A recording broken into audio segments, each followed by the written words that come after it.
Mga kaibigan, nakakalungkot na balita. Pumanaw na ang Batikan at award-winning actress na si Jacqueline Lucy sa edad na 59 years old.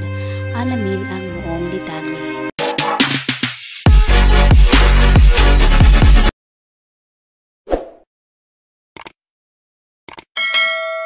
Magandang araw mga kaibigan. Welcome back to our YouTube channel, Be Truth.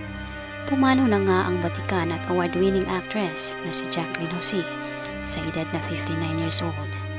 Nangyari ito nitong araw March 3, 2024. Kilala si Jacqueline Lucy sa isa sa pinakamahusay na artista pagdating sa pag-arte. Isa siya sa pinakamagaling sa pagiging malupit nito kasama ng mataray na pananalita at pag-arte. At kung matatandaan natin, nakasama pa ito sa teleserye ni Coco Martin na Batang Quiapo bilang Chief Espinas. Ayon sa balita, natagpuan di umano si Jacqueline mismo sa kanyang bahay sa Loyola Grand Villa sa Quezon City. Ipinanganak si Jacqueline Lucy noong October 21, 1964. Ang kanyang mga anak sina Andy Eigenman, Gwen Garimond at Ilagan Gag.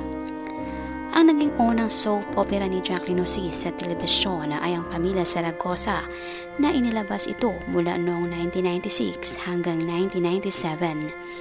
Hanggang sumikat ito lalo sa kanyang pinagbibidahan na Mula sa Puso as Magda noong 1997 hanggang 1998. Makikita rin siya sa iba't ibang soap operas gaya ng Nagsisimula sa Puso noong 2009, Reputasyon noong 2011 to 2012, Kahit Puso'y Masugatan noong 2012 to 2013, at mga series action movie gaya ng Zorro, Ilustrado, Bolero at ang pinakahuli ay ang Batang Quiapo.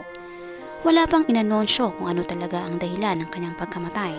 Gayunpaman humingi ng dasal at privacy ang pamilyang naiwan. Mga kaibigan, abangan ang susunod na balita. Maraming salamat po.